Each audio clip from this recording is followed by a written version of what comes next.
All right, what's good, YouTube? Gentleman Thomas here, and I am the coach of the Copenhagen Galates. This is gonna be the first team builder we have for the Roost Draft League, and we are actually going up against the Chicago Bulus.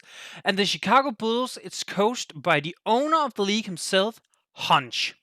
Now, Honch has a very interesting team, which has Aerodactyl, Espion, Verisian, Klefki, Gudra, Cofagrigus, Ordino, Basculin, Rotom Frost, and Marowak. Now, he has three really fast mons in Aerodactyl, Espion, and Verisian.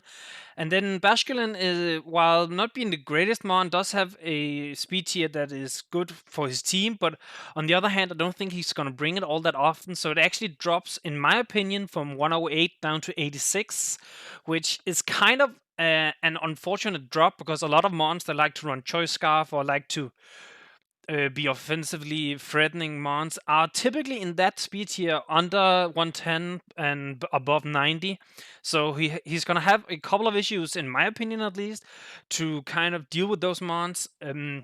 He does have a very good defensive core on his team in like Gudra, Cofagrigus, Ordino, and to some extent Rotom Frost, and then Marowak, while he has the fast breakers or potential sweepers in Aerodactyl, Espion, and Verisian. While Verisian's greatest stat is actually its special defense, I definitely think on his team it's going to be more of an offensive threat.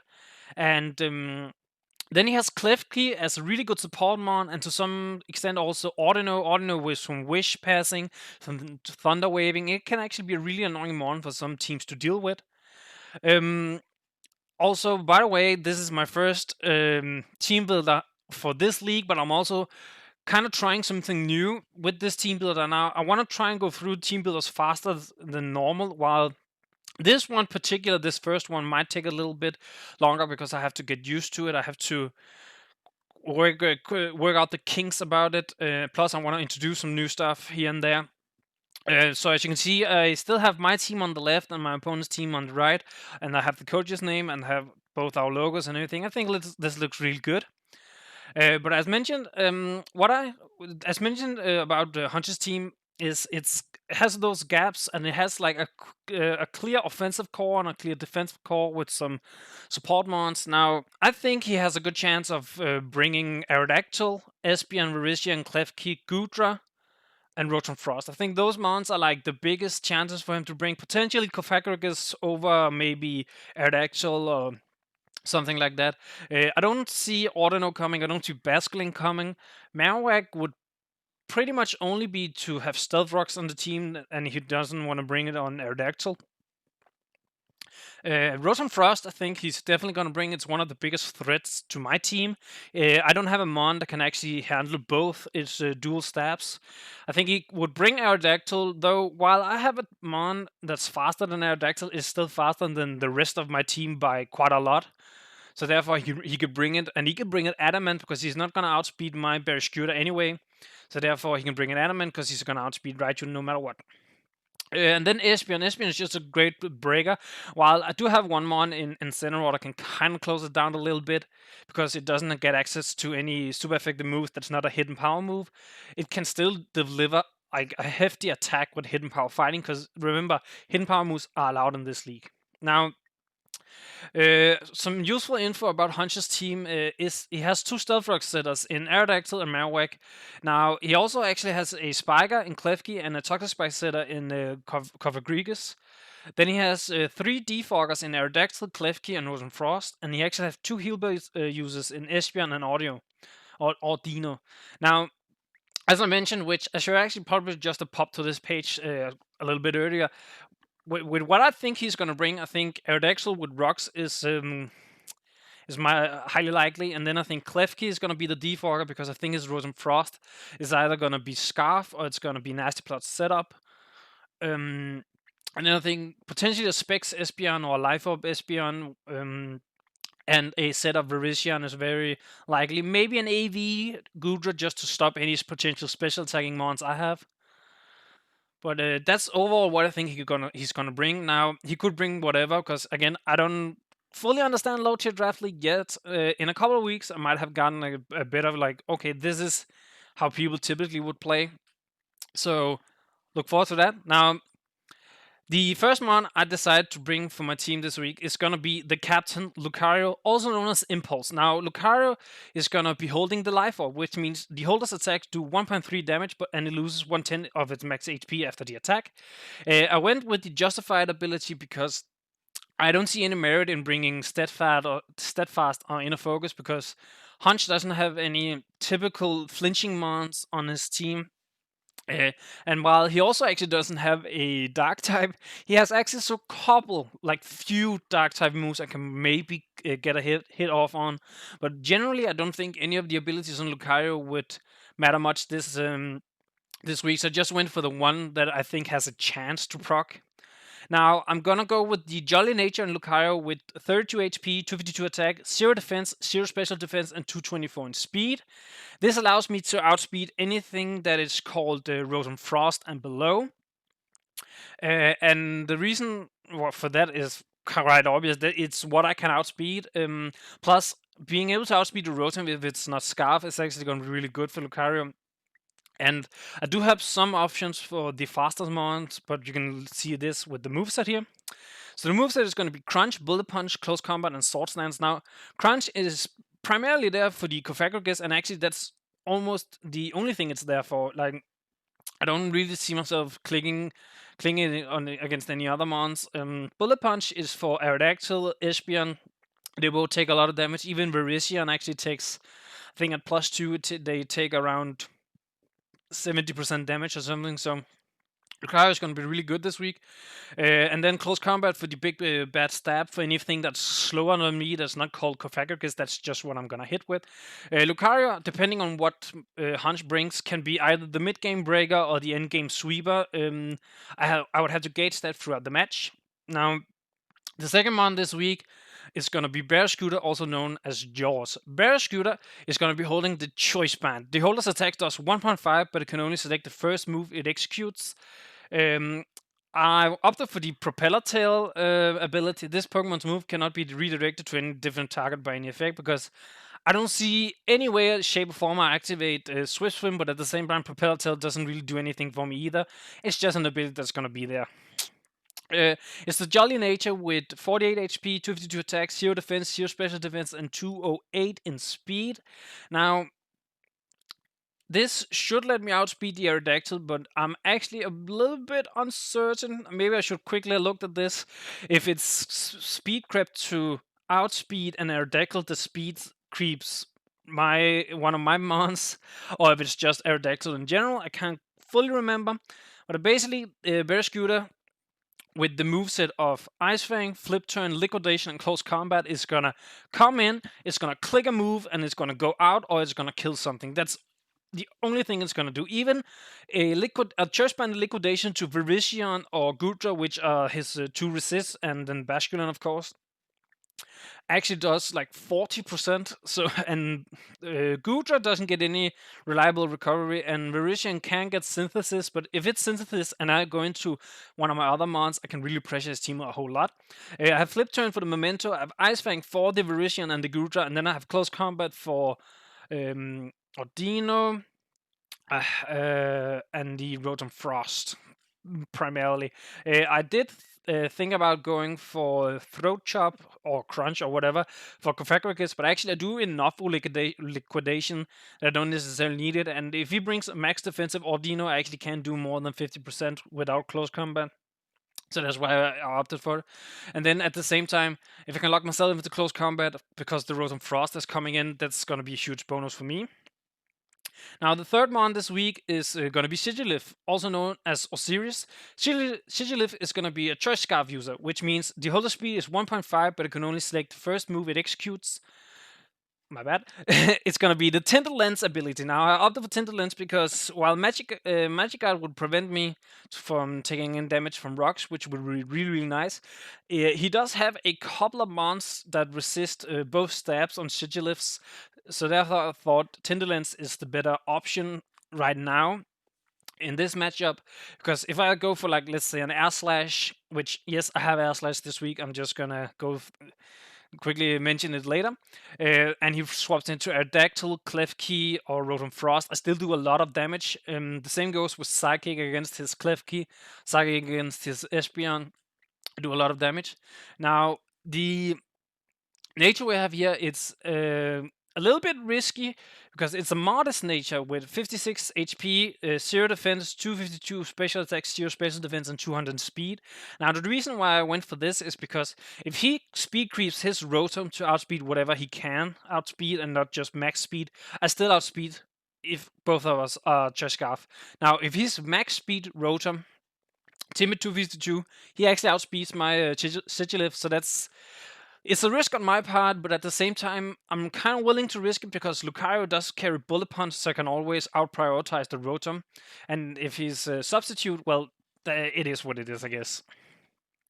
As mentioned, the moves I have are Air Slash, and then I opted for Psy Shock over Psy Kick because Virizion is not physically bulky, Gudra is not physically bulky, while Kofagris is physically bulky. If you look, the rest of my moveset is Heat Wave and Shadow Ball, so therefore I can hit it with Shadow Ball if I need to, and I have Heat Wave for primarily just Klefki, because I needed something to hit Klefki with, but it also lets me hit the Rotom Frost. But back to Psyshock, he has a good mixture of physical and defensive, physical and special defensive mons. But by the ones I think are gonna come, I definitely think Psyshock is slightly better this week, so that's why I opted for Psyshock over Psychic. Now, a fourth mon this week is Incineroar, also known as Overhaul. Incineroar is going to be holding the Assault Vest, which means Holder Spadef is 1.5 but can only select damaging moves. Of course, I'm going to go for the Intimidate. Even though Blaze can be alright, it could be a clutch ability. Intimidate is just the all-around better ability to always have on Incineroar. On switching, this Pokemon lowers the attack of adjacent opponents by 1 stage, which means if I swap in on, let's say, Aerodactyl, I get an Intimidate drop. I can swap it out and whatever comes in has to take less damage. If I swap it in on Virizion, the same principle goes. Now, the unfortunate part is his physical attackers are actually almost all super effective on Incineroar. We are talking Aerodactyl, we're talking Virizion, and we're talking Marowak. Those are the 3 biggest physical attackers he has, and they are all super effective against Incineroar, so that's kind of unfortunate. But I still think the Intimidate drop can be really good.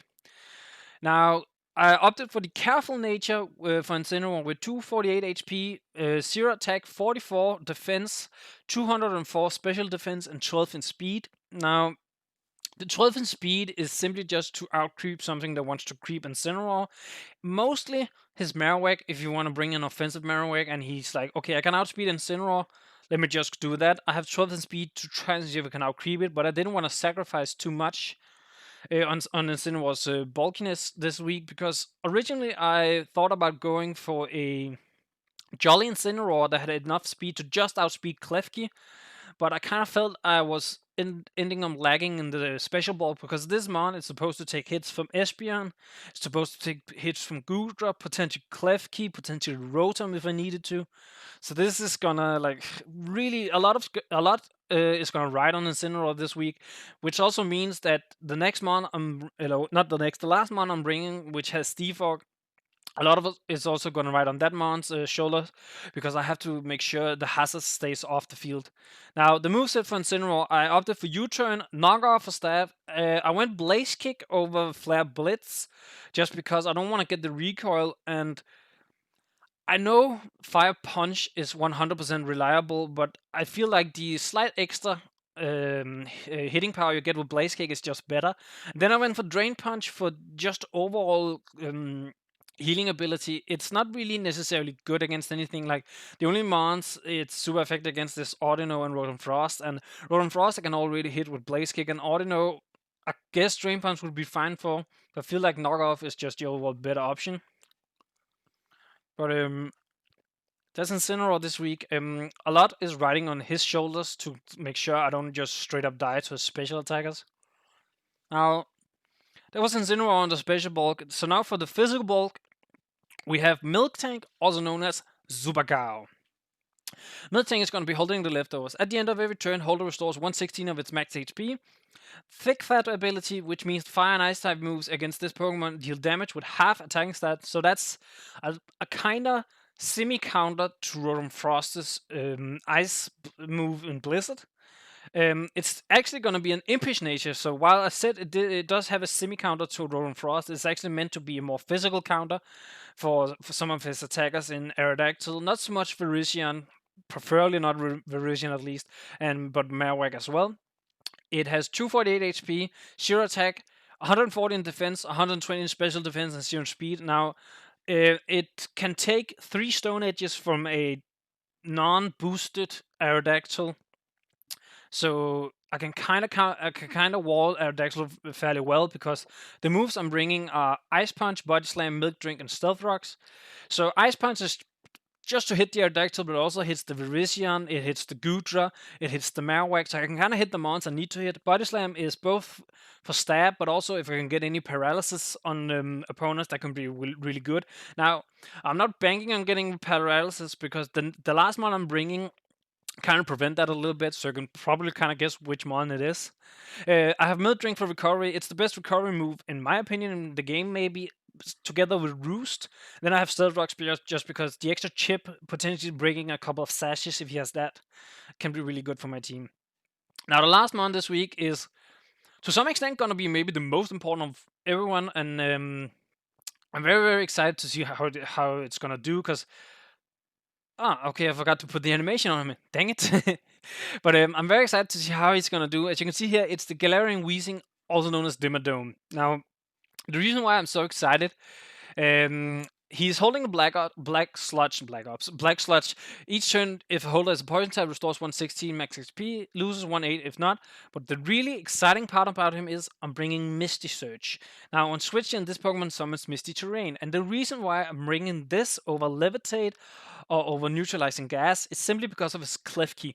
If I can make sure that Klefki cannot Thunder Wave me, it cannot do any status elements at all, and the rest of his mons just as much, I can easily make Lucario and Sigilif especially become kind of sweepers in the end, while Barraskewda sort of breaks through his team mid-game.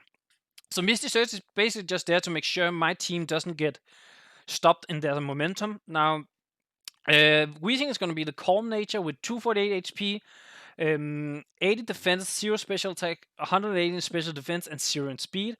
Now, this is kind of for Goodra.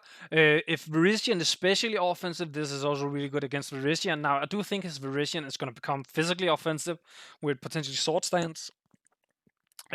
This also kind of can counter Rotom a little bit. Not a whole lot, but a little bit. Now, the moveset is going to be Fire Blast, Strange Steam, Defog, and Pain Split. Because of Misty Surge, I don't think running any Toxic Spikes are worth it, because I would have to wait 5 turns to be able to use any of those moves. So that's also why my team in general doesn't have any status ailments at all this week. It's just because my own strategy this week is to prevent status elements on my team, potentially set up with Lucario, break through my Barraskewda, outspeed with Sigilif, and break through his team like that. So therefore, I don't think status elements are going to be good, because that will go against my own game plan. But yeah, I hope you liked the team this week. That was it. I'm fairly confident in my team this week. I actually think I've put a lot of thought in an actual game plan. Now, how it's gonna pan out is a completely different idea. But as always, if you like the video, make sure to leave a like on the video. Leave a comment down below what you thought or what you think about the team. And as always, subscribe to the channel for future videos. And with that, I'm out. Peace, YouTube.